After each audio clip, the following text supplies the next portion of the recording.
ఈ వీడియో డీటెయిల్గా మీకైతే కనుక ఈ వీక్లో జరిగే ఓటింగ్ అనాలిసిస్ గురించి చెప్తాను మామ. ఈ వీక్లో ఎవరు నామినేషన్స్లో ఉన్నారు, ఎవరు ఏ పొజిషన్స్లో ఉన్నారు, ఎవరి గేమ్ ఏంటి, ఎలా ఆడుతున్నారు ఏంటని చెప్తాను. ఇక్కడ తనుజ గారి ఫ్యాన్స్, దాని తర్వాత కళ్యాణ్ గారి ఫ్యాన్స్ ఎవరైనా ఉంటే ఖచ్చితంగా కామెంట్ రూపంలో పెట్టేసేయండి. కామెంట్ రూపంలో వాళ్ళ యొక్క పర్ఫార్మెన్స్ ఎలా ఉందో పెట్టి ఖచ్చితంగా ఛానల్ అయితే సబ్స్క్రైబ్ చేయండి మామ. ఈ వీక్లో అయితే కనుక మామూలుగా లేదు. ఎందుకంటే కనుక అసలు జరిగిన నామినేషన్స్ ఏదైతే ఉన్నాయో చాలా వర్స్ట్గా జరిగినాయి. ఫస్ట్ అయితే కనుక యాక్చువల్లీ ఏదైతే నామినేషన్స్లో ఉన్నారో దాంట్లో అయితే 6 మెంబర్స్ని సెలెక్ట్ చేయడం జరిగిందనమాట. ఇక అనవసరం రా బాబు, ఏం చేసినా వీళ్ళు ఎలాగే చేస్తారని చెప్పి బిగ్ బాస్ అయితే కనుక ఆలోచించి ఈవెన్ ఎవరైతే నామినేషన్స్లో లేరో కెప్టెన్సీని కూడా నామినేట్ చేయండి అని చెప్పి బిగ్ బాస్ గారు చెప్తే అందరూ ఎవరికాళ్ళు సేఫ్ గేమ్ ఆడేసేసి ఒకళ్ళ మీద మనం ఎందుకు చెప్పడం బాబు, మనకెందుకు అంతా మన చుట్టే తిరిగిద్దని చెప్పి అనుకుని ఒకళ్ళనొకళ్ళు అయితే కనుక నామినేట్ చేయకుండా అందరూ ఎవరికాళ్ళు సేఫ్ నామినేట్ చేస్తే బిగ్ బాస్ అయితే కనుక సుర్రని మండిపోయి ఏం చేయాలో తెలియక పిలుస్తారనమాట బిగ్ బాస్ గారు అయితే కనుక. ఇమాన్యుయల్ని ఎవరు నామినేట్ చేయాలనుకుంటున్నారు, నామినేట్ చేయొద్దని ఎవరు అనుకుంటున్నారు, ఎస్ ఆర్ నో అని చెప్పి అందరినీ ఒక చీటీలు వేసే కనుక బిగ్ బాస్ ఒక బాక్స్ పెడతారు. ఎవరైతే బాక్స్ పెడతారో పెట్టినప్పుడు అందరూ బిగ్ బాస్కి అయితే కనుక వత్తాసు పెరుగుతారు. అతనికి ఆట విధానం అంతా బాగానే ఉంది కాబట్టి, పర్ఫార్మెన్స్ అంతా బాగానే ఉంది కాబట్టి తన గురించి అందరూ పాజిటివ్గానే చెప్తారు. ఇమాన్యుయల్ అయితే కనుక మళ్ళీ ఇక్కడ సేవ్ చేస్తారు. ఓకే, కెప్టెన్సీ కంటెంట్గా ఉన్నాడు, సేవ్ చేస్తారు. వీళ్ళు బిగ్ బాస్ వీళ్ళు ఎలా అయితే కనుక ఇమాన్యుయల్ని ఎందుకు నామినేషన్స్లో రప్పించాలనుకుంటున్నారు, వీళ్ళు కావాలని చేసుకుంటున్నారు, అందరూ గ్రూప్ గేమ్ ఆడుతున్నారని చెప్పి బిగ్ బాస్ అనుకొని కథమా ఎవరైతే 10 మెంబర్స్ ఉన్నారో వాళ్ళందరినీ నామినేషన్స్లో పడేస్తారు బిగ్ బాస్ గారు అయితే కనుక. ఫస్ట్ 6 మెంబర్స్ సెలెక్ట్ అని చెప్పారు కదా. ఆ 6 మెంబర్స్ పేర్లు ఎవరో నేను చదువుతాను చూడండి. 1 గౌరవ్, భరణి, నిఖిల్, దివ్య, రితు, సంజన. వీళ్ళు 6 మెంబర్స్ ముందు యాక్చువల్లీ నామినేషన్స్లో ఉన్నారు. అందరూ భరణి గారి మీద చెప్తున్నారు, గౌరవ్ మీద చెప్తున్నారు, దివ్య మీద చెప్తున్నారు, నిఖిల్ మీద చెప్తున్నారు, పాయింట్స్ వీళ్ళ మీద చెప్తున్నారు. ఎవరి మీద మిగతా వాళ్ళు రిమైనింగ్ పర్సన్స్ ఎవరు ఉన్నారు, తనుజ, కళ్యాణ్, డీమాన్, సుమన్ మీద ఎవరు పాయింట్స్ చెప్పట్లేదు. ఎందుకు చెప్పట్లేదు అంటే సేఫ్ గేమ్ ఆడుతున్నారు అని చెప్పేసి మన బిగ్ బాస్ గారు అయితే కనుక ఇలా కాదు, మీకు ఇంకో రకమైన ట్రీట్మెంట్ చూపిస్తా అని చెప్పి అందరినీ నామినేషన్స్లో పెట్టేయడం జరిగిందనమాట. ఇప్పుడు ఎవరి సత్తా ఏంటి, ఎవరు ట్రాఫీగా దగ్గరగా ఉంటారు, ఎవరు ట్రాఫీగా ఎగ్జిట్గా ఉంటారు అని చెప్పి నామినేషన్స్లో క్లియర్ కట్గా ఈ వీక్ ఒక క్లారిటీ వచ్చేస్తుంది. ఇక్కడ మెయిన్గా ఇమాన్యుయల్ ఎందుకు అందరిని ఇమాన్యుయల్ని సేవ్ చేసుకుంటున్నా వస్తారనుకుంటే కనుక ఇది 10th వీక్ రన్ అవుతుంది. ఇంకా 13th మ్యాక్సిమం ఖచ్చితంగా నెక్స్ట్ వీక్ అయితే కనుక మన ఇమాన్యుయల్ అయితే కనుక ఖచ్చితంగా నామినేషన్స్లో ఉంటాడు, 100% డ్యామ్ షూర్. అది మాత్రం 12th వీక్ 13th వీక్ ఏదైతే టైటిల్ టు ఫినాలే, దాని తర్వాత ఒకళ్ళు వచ్చేసి సేవ్ చేయడం అన్న ఆప్షన్ ఏదైతే ఉందో, సో ఆ 13th వీకే మనోడికి అయితే కనుక కొంచెం క్రూషియల్ అనిపిస్తుంది. ఆ వీక్ కనుక సేవ్ అయితే కనుక ఖచ్చితంగా మనోడు ఫినాలేకి వెళ్ళిపోతాడు, దాంట్లో మాత్రం నో డౌట్. బట్ తను ఇచ్చిన పర్ఫార్మెన్స్కి తను ఖచ్చితంగా టైటిల్ టు ఫినాలేకి వెళ్ళిపోతాడని చెప్పి నేను ఎక్స్పెక్ట్ చేస్తున్నాను. మీలో ఎంతమంది ఎక్స్పెక్ట్ చేస్తున్నారు ఏంటని చెప్పి ఖచ్చితంగా కామెంట్ రూపంలో తెలియజేయండి. దీనితో పాటుగా ఇమాన్యుయల్కి ఖచ్చితంగా ఈ వీక్ కానీ నెక్స్ట్ వీక్ కానీ ఖచ్చితంగా ఫ్యామిలీ వీక్ కదా.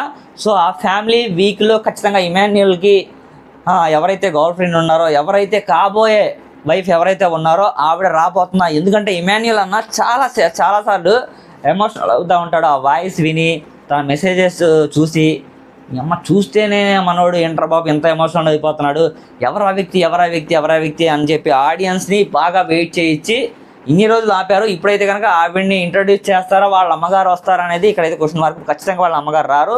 ఇమాన్యుయల్ అయితే కనుక ఖచ్చితంగా వాళ్ళ అమ్మగారిని మిస్ అవుతున్నాడు. బట్ ఇక్కడ ఏంటంటే కనుక ఇంకా ఎమోషనల్గా గేమ్ పరంగా చాలా వీక్ అవుతాడని చెప్పి అలా ఆలోచించి ఎవరైతే కాబోయే గర్ల్ ఫ్రెండ్ ఎవరైతే ఉన్నారో, వాళ్ళ వైఫ్ ఎవరైతే కాబోయే వైఫ్ ఉన్నారో ఆవిడని ఇంట్రడ్యూస్ చేస్తారు.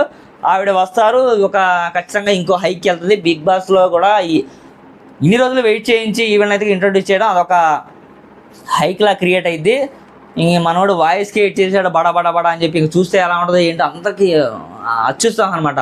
ఏం జరుగుతుంది అని చెప్పి ఆడియన్స్ని వెయిట్ చేయించి అయితే ఫైనల్గా అయితే రివీల్ చేస్తారు. అది ఒకటి. సో అందరికీ ఖచ్చితంగా హోప్ ఉంది, ఇమాన్యుయల్ తన ఆట ఆడడానికి ఇన్ని రోజులు తన కష్టపడిన ఫలితానికి ప్రతిఫలం దక్కింది అనుకోవాలి. ఖచ్చితంగా తనకి 13th వీక్ ఒకటే చాలా డేంజర్గా ఉంటుంది. 14th వీక్ అయితే కనుక ఆ 13th వీక్ ఒకటి గెటిన్ అయితే ఖచ్చితంగా మనోడైతే కనుక టైటిల్ టు ఫినాలే రీచ్ అయిపోతాడు. 100% కప్పు కొట్టే క్వాలిటీస్ కూడా మనోడికి అయితే ఖచ్చితంగా మెండుగా ఉన్నాయని చెప్పి నేను ఎక్స్పెక్ట్ చేస్తున్నాను. చివరిలో ఏమైనా ట్విస్ట్ జరిగితే చూద్దాం, దాని గురించి కమింగ్ వీక్స్లో కూడా మనం అప్డేట్ చేద్దాము. దీని తర్వాత నామినేషన్స్ గురించి మనం మాట్లాడుకోవాలంటే క్లియర్గా నామినేషన్స్ పాయింట్ ఆఫ్ వ్యూలో ఏవైతే ఉన్నాయో ఫస్ట్ నుంచి ఎవరైతే నామినేషన్స్లో కొనసాగుతున్నారో టాప్ మోస్ట్ పొజిషన్స్లో నామినేషన్స్లో ఉన్న వాళ్ళు సేమ్ ఓటింగ్ అనాలిసిస్లో ఎవరి పొజిషన్స్ని ఎలా పెట్టుకున్నారు అని చెప్పి డీటెయిల్గా చెప్తాను. First and the most and the fighting క్యారెక్టర్లో ఉన్న తనుజ గారే అందరు ఎప్పుడు టాప్లోనే ఉంటున్నారు. ఈసారి కూడా ఆవిడే టాప్లోనే ఉన్నారు. తనుజ గారిని ఎందుకు కళ్యాణ్ బీట్ చేయలేకపోతున్నానంటే కళ్యాణ్ తన ఆట యొక్క విధానం మార్చుకుంటేనే తనుజ గారిని బీట్ చేయగలనని చెప్పి నేను ఖచ్చితంగా చెప్పగలను. తన యొక్క ఆట విధానం తను మార్చుకుంటేనే తనుజ గారిని బీట్ చేయగలనని చెప్పి నేను ఎక్స్పెక్ట్ చేస్తాను. ఇక్కడ తనుజ గారి ఫ్యాన్స్ ఎంతమంది ఉన్నారో, ఎంతమంది తనుజ గారి ఫ్యాన్స్ మనస్ఫూర్తిగా చూస్తున్న వాళ్ళు, తనుజ గారి ఫ్యాన్ నేను అని అనుకున్న వాళ్ళు ఖచ్చితంగా కామెంట్ రూపంలో తెలియజేసి నా సపోర్ట్ తనుజ గారికి అని చెప్పి కామెంట్ పెట్టి ప్రతి ఒక్కరు లైక్ కొట్టండి. తనుజ గారి ఫ్యాన్స్ ఎస్పెషల్లీ లైక్ కొట్టి సబ్స్క్రైబ్ చేయండి మామ. అండ్ కళ్యాణ్ అయితే కనుక తన గేమ్ మార్చుకుంటేనే తనుజ గారిని బీట్ చేయగలడు, తనని క్రాస్ చేసి వెళ్ళగలడు. తన ఆట మార్చుకోవడంతో పాటు ఖచ్చితంగా క్యారెక్టర్ ఒకటి మార్చుకోవడం కాదు, ఆట కూడా మార్చుకుంటేనే ఖచ్చితంగా మనోడైతే కనుక టాప్ 3లో ఉంటారని చెప్పి నేను ఎక్స్పెక్ట్ చేస్తున్నాను.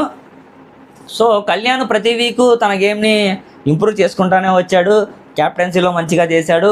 లాస్ట్ వీక్ కూడా తన రెబల్స్ ఎవరైతే ఉన్నారో తన గేమ్ నుంచి తప్పించినా కూడా తన యొక్క ఆట విధానాన్ని ఎక్కడ తగ్గకుండా ఆడాడు. ఆల్రెడీ నాకు సార్ అదే పాయింట్ మీద అప్రిషియేట్ చేస్తారు.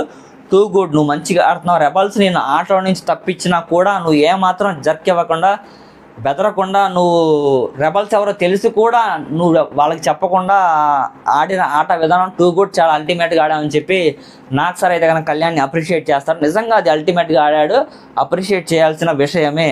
బట్ నాకు సార్ ఫైనల్గా కళ్యాణ్ గురించి ఒక మాట చెప్తారు, నువ్వు ఖచ్చితంగా నిలబడగలిగితే వేరే లెవెల్ ఉంటుంది, నువ్వు కాంపిటేటర్లా పాజిటివ్లా ఉన్నావు అని చెప్పి తనైతే కనుక బూస్టింగ్ ఇస్తారు. నాకు సార్ అయితే కనుక లాస్ట్ వీక్ అది అందరికీ తెలిసిన విషయమే. సెకండ్ పొజిషన్లో కళ్యాణ్ అయితే ఉన్నాడు. కళ్యాణ్ గురించి అది. థర్డ్ పొజిషన్లో అయితే కనుక సుమన్ అన్న ఉన్నారు.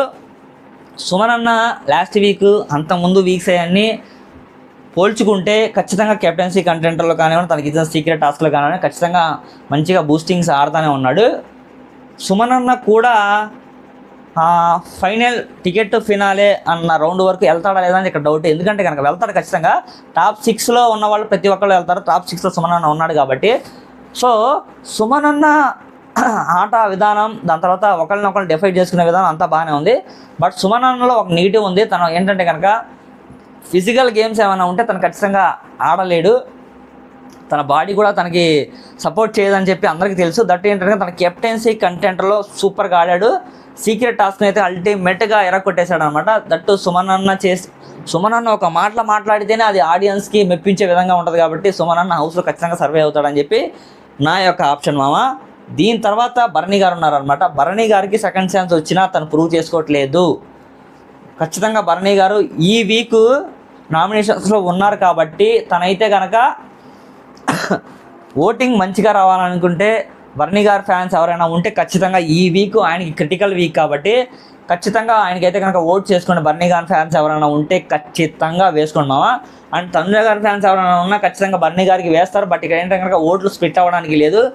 ఎవరి ఓట్లు వాళ్ళకి పడాలని చెప్పి అందరినీ బిగ్ బాస్ అయితే కనుక నామినేషన్స్లో పెట్టారు. మెయిన్ మోటివ్ అదే. ఒకళ్ళ ఓట్స్ ఒకళ్ళకి వేయడం ఇలాంటివి అయితే జరగవు. అసలు అన్ఎక్స్పెక్టెడ్ ఇదైతే కనుక అందరూ ఈ వీక్లో నామినేషన్స్లో ఉంటారని చెప్పి ఇప్పుడు ఒకసారి జరిగింది. ఇలా హౌస్లో అందరినీ నామినేషన్స్లో పెట్టడం. ఇప్పుడు మరలా ఏది బెట్ టాస్క్ జరిగినప్పుడు అందరినీ నామినేషన్స్లో పెట్టాడు, అప్పుడు జరిగింది. మళ్ళీ ఇప్పుడు సెకండ్ టైం అందరినీ నామినేషన్లో పెట్టారు. ఎందుకంటే కనుక హౌస్లో ఎవరికి వాళ్ళు సేఫ్ గేమ్ ఆడతానని చెప్పి బిగ్ బాస్ అయితే కనుక నామినేషన్స్లో అందరినీ ఉంచారనమాట. సో భరణి గారికి అయితే కనుక ఆట తీరు అలాగే ఉంది. తనైతే కనుక ఒకరిని సపోర్ట్ చేస్తాను కానీ ఆయన సపోర్ట్ చేసుకోవడానికి ఆయన ఆలోచించట్లేదు. అలా ఉంటే ఖచ్చితంగా హౌస్లో సర్వే అవ్వడం చాలా కష్టం అవుద్దని చెప్పి అనుకుంటున్నాను. ఆ విషయం ఖచ్చితంగా మన తరపు నుంచి కూడా చెప్తున్నాం. సో భరణి గారు అదే తెలుసుకొని ఖచ్చితంగా ఆయన ఆడితే బాగుంటుందని చెప్పి నేను ఎక్స్పెక్ట్ చేస్తున్నాను. దాని తర్వాత సంజన గారు అయితే కనుక ఆటలో అంత పర్ఫార్మెన్స్ లేదు. ఆల్రెడీ గౌరవ్ మంచి పాయింట్స్ మాట్లాడతారు. మీరు ఓన్లీ కంటెంట్ క్రియేట్ చేయడానికి హౌస్లో ఉన్నారు తప్ప ఆట ఆడడానికి కానివ్వండి, ఫిజికల్ టాస్క్లు కానివ్వండి, మీ యొక్క ఇండివిజువాలిటీ కానీ ఏం లేదు. మీరు ఒక ఇమాన్యుయల్తో క్లోజ్గా ఉండడం తప్ప వేరే ఏం లేదని చెప్పి చెప్తారు. ఆవిడకి కూడా ఫ్యామిలీ వీక్ ఒక పాజిటివ్ వైబ్ని తీసుకురాబోతుందని చెప్పి నేను ఎక్స్పెక్ట్ చేస్తున్నాను. ఎందుకంటే కనుక ఆవిడ బిగ్ బాస్కి ఒకనొక సిచ్యువేషన్స్లో నిన్నైతే కనుక దండం పెడతాను, బిగ్ బాస్ ప్లీజ్ మనం ఖచ్చితంగా మా ఫ్యామిలీని అయితే పంపించండి, నేను చాలా ఎమోషనల్గా ఉన్నాను, ఎమోషనల్ అయిపోతున్నాను అని చెప్తారనమాట. ఆవిడ ఖచ్చితంగా ఈ వీక్ అయితే కనుక నేను అనుకోవడం ఈ వీక్ కానీ నెక్స్ట్ వీక్ కానీ ఖచ్చితంగా ఫ్యామిలీ ఇంట్రడ్యూస్ చేసే దాంట్లో అయితే కనుక సంజన కానీ వాళ్ళ ఇద్దరు పిల్లలు వాళ్ళ హస్బెండ్ ఖచ్చితంగా హౌస్లోకి వచ్చి ఇంట్రడ్యూస్ ఇవ్వబోతున్నారని చెప్పి టాక్ ఉంది. ఆల్రెడీ ఇన్స్టాగ్రామ్లో వాటిలో యూట్యూబ్లో చాలామంది క్రియేటర్స్ కూడా చెప్తానే ఉన్నారు. ఖచ్చితంగా సుమనన్న ఫ్యామిలీ కానివ్వండి, ఇమాన్యుయల్ ఫ్యామిలీ కానివ్వండి, దాని తర్వాత సంజన గారి ఫ్యామిలీ కానివ్వండి, వీళ్ళ ముగ్గురులో ఒక ఫ్యామిలీ మాత్రం ఖచ్చితంగా ఫస్ట్ రాబోతుందని నేను ఎక్స్పెక్ట్ చేస్తున్నాను. ఎవరి ఫ్యామిలీ వస్తే బాగుంటుందని చెప్పి మీరు కామెంట్ రూపంలో హింట్ ఇవ్వండి. సో పలానా యొక్క ఫ్యామిలీ ఫస్ట్ వస్తే బాగుంటుంది అని చెప్పి ఆ యొక్క మూమెంట్ గురించి మీరు వెయిట్ చేస్తున్నారు. వాళ్ళ ఫ్యామిలీ వస్తే ఏం జరగబోతుంది ఏంటని చెప్పి అనుకుంటే ఆ ఫ్యామిలీ ఎవరి ఫ్యామిలీ వాళ్ళ పేరు ఖచ్చితంగా కామెంట్ రూపంలో తెలియచేయండి మామ. అండ్ సంజన గారి ఫ్యాన్స్ ఎవరైనా ఉంటే ఖచ్చితంగా ఇక్కడ ఈ వీక్ అయితే కనుక ఆవిడ్ని ఖచ్చితంగా ఓటేసి కాపాడుకోండి. ఈ వీక్ ఆవిడకి అయితే కనుక క్రిటికల్గా ఉండబోతుంది. వీళ్ళు టాప్ 5లో ఉన్నారు. టాప్ 5 నుంచి టాప్ ఏదైతే పార్ట్ 1లో ఉన్నవాళ్ళు, వాళ్ళు పార్ట్ 2లో ఉన్నవాళ్ళు డీమాన్ ఎంత చెప్పినా రీతుతో క్లోజ్గా ఉండే విధానం అతను మార్చుకోవట్లేదు. బట్ రీతు చౌదరి కూడా డీమాన్ యొక్క ఆటని చాలా డిస్టర్బ్ చేస్తుంది. నిన్న మనం చేయలేదు ఇంకా మిడ్ నైట్ బజ్, ఆ వీడియోలో చెప్తాను డీటెయిల్గా. రీతు చౌదరికి దాని తర్వాత డీమాన్కి వచ్చిన క్లాస్ జరిగిద్ది, దాని తర్వాత తనుజాకి రీతు చౌదరి ఒక క్లాస్ జరిగింది. ఆ క్లాస్ గురించి కూడా నేను మిడ్ నైట్ బజ్లో చెప్తాను మామ. ఎందుకు నేను మిడ్ నైట్ బజ్లో చెప్తాను అనుకోండి, దీంట్లో డిస్కస్ చేసుకుంటే ఈ టాపిక్ డైవర్ట్ అయిపోతుంది కదా. సో దాని గురించి రీతు చౌదరికి డీమాన్ పవన్ చెప్తానే ఉంటాం, నీ గేమ్ నువ్వు ఆడు, నువ్వు నాకు దగ్గరగా ఉండవు. హౌస్లో ఫస్ట్ నుంచి వచ్చిన వాళ్ళు ప్రతి ఒక్కళ్ళు దాని గురించి చెప్తానే ఉన్నారు. నేను ఆల్రెడీ నిన్ను దూరం పెట్టాలని చూస్తున్నాను, నా గేమ్ నాకు ఇంపార్టెంట్ అని చెప్పి డీమాన్ పవన్ చెప్తాడు. డీమాన్ పవన్ ఏంటంటే కనుక స్టామినా పరంగా, స్ట్రెంత్ పరంగా మంచి ప్లేయరు. తను టాప్ 3లో ఉండాల్సిన, బట్ రీతు చౌదరితో ఉండి తన గేమ్ తను డిస్టర్బ్ చేసుకుంటున్నానని చెప్పి నేనైతే ఎక్స్పెక్ట్ చేస్తున్నాను. సో డీమాన్ పవన్ అయితే కనుక 6th పొజిషన్లో ఉన్నాడు. రీతు చౌదరి ఏంటంటే కనుక మంచి పాయింట్స్ మాట్లాడుతుంది కానివ్వండి, అవి యూజ్ లేకుండా పోతున్నాయి. నామినేషన్స్లో కూడా తను దివ్యాతో ఏదైతే నామినేషన్స్లో పెట్టిందో సర్టెన్ పాయింట్స్ మాట్లాడింది అనమాట. వాళ్ళు కెప్టెన్సీ కంటెంటర్లో ఏదైతే డిస్కస్ చేసుకున్నాడో సాయి ఒక మాట, ఒకసారేమో దివ్యాని అంటాడు, ఒకసారేమో రీతు చౌదరిని అంటాడు. ఫైనల్గా అయితే కనుక రీతు చౌదరిని ఆ రోజు కెప్టెన్సీ కంటెంటర్ని తప్పించాడు, అది నీ వల్ల అని చెప్పి దివ్య అని చెప్తుంది అనమాట. సో అలా రీతు చౌదరి ఆట కూడా అంతంత మాత్రంగానే ఉంది. ఖచ్చితంగా she is the danger zone ఈ వీక్ అయితే కనుక. దీని తర్వాత దివ్య నిఖిత గారు అయితే కనుక ఆవిడ కెప్టెన్సీ కంటెంటర్ అయిన దగ్గర నుంచి ఆవిడ యొక్క బిహేవియర్, యాటిట్యూడ్ ఏమాత్రం నాకైతే నచ్చట్లేదు మామ. నాకని కాదు, చూసే ప్రతి ఆడియన్స్కి నచ్చట్లేదు. ఆవిడ బిహేవియర్, యాటిట్యూడ్ మార్చుకుంటే ఈ వీక్ అయితే కనుక సర్వే అవ్వగలరు, లేకపోతే పక్కా 100% ఈ వీక్ ఆవిడ నామినేట్ అవినా ఆశ్చర్యపోవసరం లేదని చెప్పి ఎక్స్పెక్ట్ చేస్తాను. ఈ వీక్ ఖచ్చితంగా సింగిల్ నామినేషన్ ఉంటుందో డబల్ నామినేషన్ ఉంటుందో మనం ఎక్స్పెక్ట్ చేయలేము. డబల్ నామినేషన్ ఉంటే కనుక ఖచ్చితంగా గౌరవ్, దివ్య నిఖిత గారు వీళ్ళిద్దరు ఖచ్చితంగా ఎవిక్టెడ్ అయిపోతారు. వీళ్ళ ఇద్దరిలో సింగిల్ నామినేషన్ ఉంటే ఎవరు ఎవిక్టెడ్ అయిపోవాలనుకుంటున్నారు ఖచ్చితంగా కామెంట్ రూపంలో వాళ్ళ పేర్లు తెలియచేయండి మామ. ఫైనల్గా అయితే కనుక నిఖిల్ నాయర్, దాని తర్వాత గౌరవ్ ఉన్నారు మామ. నిఖిల్ నాయర్ అయితే కనుక ఖచ్చితంగా ఒక 2-3 డేస్లో అతని యొక్క గేమ్లో హ్యూజ్ డిఫరెన్స్ రాబోతుందని చెప్పి నేను ఎక్స్పెక్ట్ చేస్తున్నాను మనస్ఫూర్తిగా. తన ఆట ఆడే విధానం చాలా అల్టిమేట్గా ఆడుతున్నాడు అనమాట. ప్రతిదీ పెట్టే నామినేషన్స్లో పాయింట్ కానివ్వండి, ఒకళ్ళని హౌస్లో ఇమిడియేట్ చేసే విధానం కానివ్వండి, చాలా టూ గుడ్గా ఆడుతున్నాడు అనమాట. ఎవరైతే 5 మెంబర్స్